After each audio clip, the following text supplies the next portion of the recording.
J'ai toujours été mince la plupart de ma vie, mais je ne me rappelle pas avoir déjà eu le ventre aussi plat que ces 5, 6 derniers mois. Ce n'est pas juste une question de poids, je ne pense pas. Vous pouvez être très mince et avoir le ventre constamment gonflé.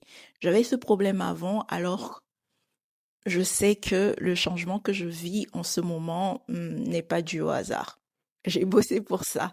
Et voici ce que j'ai fait et changé dans mes habitudes pour prendre soin de ma santé digestive et venir à bout des ballonnements et autres déconvenues intestinales qui faisaient gonfler mon ventre. Je tiens à préciser que je ne suis pas nutritionniste. Ce que je partage avec vous là, c'est mon expérience. Et à vous de tirer ce qui peut vous inspirer dedans. Mais je vous recommande de vous tourner vers un professionnel de la santé pour avoir un accompagnement adapté. D'accord? Salut, moi c'est Trisha et je vous souhaite la bienvenue sur ma chaîne où on parle de bien-être, de transformation mentale, physique et spirituelle. Si c'est votre première fois ici, abonnez-vous et installez-vous confortablement. Donc, pour la petite histoire, en 2023, j'ai été opérée et suite à cette opération, j'ai eu des complications après à cause d'un problème de transit, ce qui a fait que j'ai été hospitalisée une semaine de plus et j'ai cru que j'allais y passer, quoi. Je savais depuis longtemps que j'avais un problème de digestion, mais je ne l'ai jamais pris au sérieux. Mais après cet épisode, sérieux, j'ai cru que j'allais crever. J'ai décidé qu'il était temps de me pencher sérieusement sur la santé de mon ventre. Mon alimentation à l'époque n'était pas mal. Je mangeais plutôt bien. Sauf que,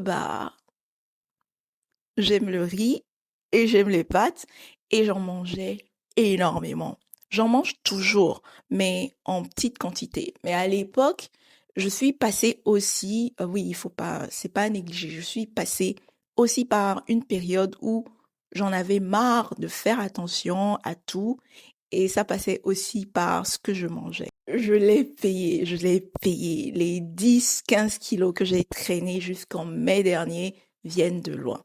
Mais ce n'est pas le sujet. Je parlerai de ma perte de poids et de comment j'ai perdu la graisse au niveau de mon ventre dans une autre vidéo. Mais là, on va parler de comment je suis arrivée à guérir ma flore intestinale, à ne plus être ballonnée et à avoir le ventre le plus plat que j'ai jamais eu de toute ma vie. Est-ce que vous savez qu'on a deux cerveaux? Le premier, il est là, et le deuxième, c'est notre système digestif. Et les deux communiquent constamment. La majorité de notre système immunitaire, c'est-à-dire 70 à 80% de nos cellules immunitaires, est logée dans notre système digestif, plus précisément dans nos intestins. Nos émotions, notre stress et même notre peau sont directement influencés par la santé de notre ventre. Donc, si votre ventre est déréglé, croyez-moi que ce n'est pas juste votre transit qui ira mal, ok? Vos signaux de faim seront brouillés, votre niveau de fatigue et de stress explosera, l'état de votre peau, je ne vous en parle même pas, et vous stockerez beaucoup plus facilement de graisse et d'eau. Ce n'est vraiment pas à prendre à la légère, quoi. Faites pas comme moi. N'attendez pas d'être au bout de votre vie pour prendre la santé de votre système digestif en main. La première chose que j'ai faite, la toute première, la base des bases, c'est de traquer tous les aliments qui me créaient des inconforts digestifs. Je les connaissais, je savais ce que c'était. Mais comme je le disais au début, je n'ai jamais pris ça au sérieux. Mais là, je me suis dit, c'est une question de vie ou de mort, alors j'ai commencé à les prendre au sérieux et à réduire leur consommation. Je parle ici du lait, de produits laitiers en général pour moi, des pâtes, du riz, des pois chiches, etc. Ce sont des aliments, quand j'en mange un peu, je sais pas en manger un peu, donc un peu trop, bah, sont des aliments qui me font souffrir. Donc, dans un premier temps, j'ai arrêté de les manger, puis je les ai réintégrés petit à petit quand j'ai fini de soigner mon microbiote. Je vous explique. Donc, on en vient à la deuxième chose. La deuxième chose que j'ai fait, c'est de soigner mon microbiote. Pour faire ça, j'ai commencé à consommer des probiotiques et des aliments prébiotiques. Les probiotiques, ce sont les bonnes bactéries qui peuplent notre flore intestinale. On les retrouve dans les aliments fermentés comme le kéfir, le kimchi, la choucroute ou encore le miso. Ce sont mes sources de probiotiques préférées, mais vous pouvez les trouver dans d'autres aliments aussi. Et le kéfir, c'est mon favori. J'en bois tous les jours. Mais je prends aussi des probiotiques en complément alimentaire quand je sens que mon alimentation seule ne suffit pas. Par exemple, après un voyage ou une période de stress. Mais il faut savoir aussi que les probiotiques, prendre des probiotiques tout simplement ne suffit pas. Il faut les équilibrer avec des prébiotiques. Les prébiotiques, ce sont les fibres qui servent de nourriture aux bonnes bactéries. Sans eux, les probiotiques ne peuvent pas survivre longtemps. Donc, parmi les aliments riches en prébiotiques, vous pouvez trouver la banane, l'ail, l'oignon, l'asperge, le poireau, etc., etc. Faites vos recherches, vous trouverez, c'est facile. Ce sont des aliments tout simples qu'on peut intégrer dans notre alimentation sans la changer radicalement. Mon conseil, en revanche, c'est de privilégier la nourriture avant les compléments alimentaires. Prendre soin du microbiote demande de l'équilibre, au fait. Quand vous avez trop de bactéries, bah, vous déréglez. Quand vous n'avez pas assez, vous déréglez. Donc, l'idée, c'est de trouver l'équilibre.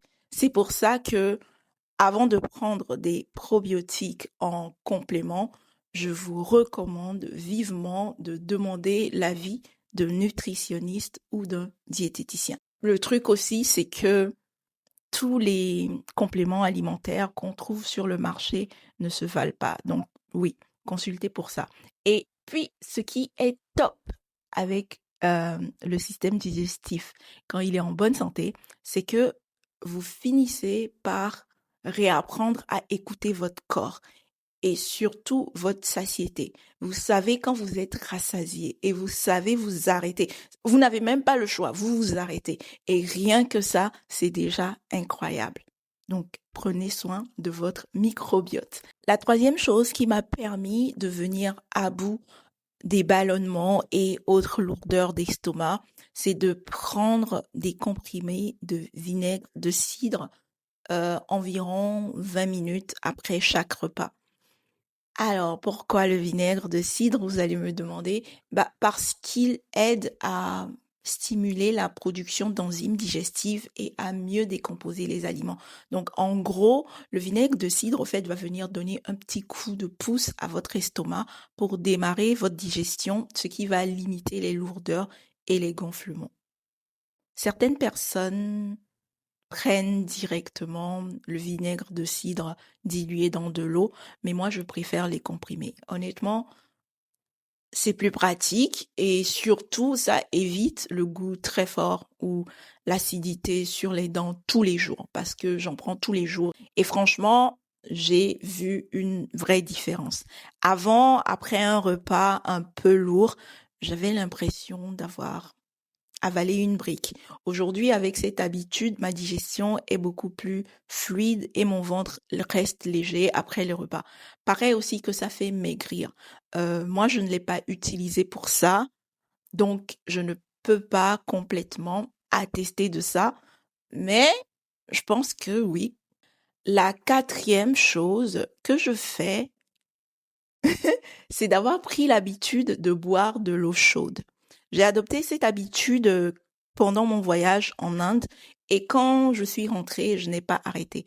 J'ai passé un mois en Inde dans un ashram et toute la journée, on buvait de l'eau chaude. C'était bizarre au début, mais je m'y suis vite fait et c'est bon pour la santé. Donc, même si j'avais tendance avant à aimer boire de l'eau fraîche, de l'eau glacée, j'ai vite remarqué la différence. L'eau froide, au fait, va venir choquer notre système digestif, alors que l'eau chaude, au contraire, va venir le détendre et le stimuler en douceur. Depuis que j'ai intégré ça à mon quotidien et surtout pendant les gros repas, mon ventre est beaucoup plus calme. Ça paraît bizarre de boire de l'eau chaude tout au long de la journée, mais ça marche. Et puis moi, j'habite dans un environnement où les repas prennent une part très importante dans la vie sociale. Et je vous promets que prendre du vinaigre de cidre et boire de l'eau chaude entre les entrées, les plats et les desserts, ça aide énormément à ne pas ressortir de table lourde et aussi à ne pas prendre de poids. Je l'ai vérifié au cours de ces derniers mois. La cinquième chose que je fais pour garder mon ventre plat et éviter les inconforts digestifs, c'est de marcher 10 minutes après mes repas. C'est rien de compliqué, hein. Juste une marche tranquille, non, comme les petits yeux.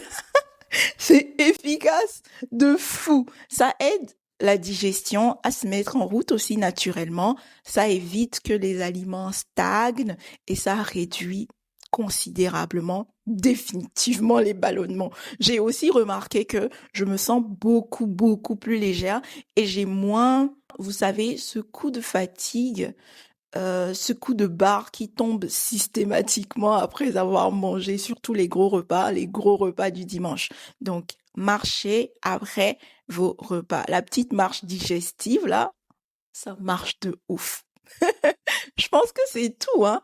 Les trucs que j'ai fait ces derniers temps, c'est ça, arrêter pendant un certain temps de manger des aliments qui nous font du mal, on les connaît, réparer notre microbiote, réintégrer les aliments qui nous font du mal petit à petit, parce que une flore intestinale assez forte peut tolérer à nouveau ou de temps en temps ce qui nous faisait souffrir, boire de l'eau chaude, consommer des aliments riches en probiotiques, consommer des fibres, donc des aliments riches en prébiotiques, prendre du vinaigre de cidre après les repas sucrés et gras, et puis marcher environ 10 à 15 minutes après les repas. Je ne vais pas vous rappeler que c'est important de boire de l'eau, que c'est important de faire du sport, que c'est important de dormir suffisamment. Ça, ce sont des no-brainers, donc je ne vais pas revenir dessus. Aujourd'hui, je peux vous dire que mon ventre est plus plat que jamais et je n'ai plus peur de mes repas. Je n'ai plus peur de manger, plus de remontées acides, plus de lourdeur et un transit qui fonctionne super bien. Je mange de tout, absolument de tout, avec plaisir, sans angoisse et je profite enfin de ma digestion au lieu de la subir. Si vous avez des questions à poser par rapport à tout ce que je viens de dire dans la vidéo, n'hésitez pas à les poser en commentaire. Je répondrai avec plaisir. Allez, on est arrivé à la fin de cette vidéo. J'espère qu'elle vous aura été utile. Je vous retrouve dans une prochaine. À bientôt.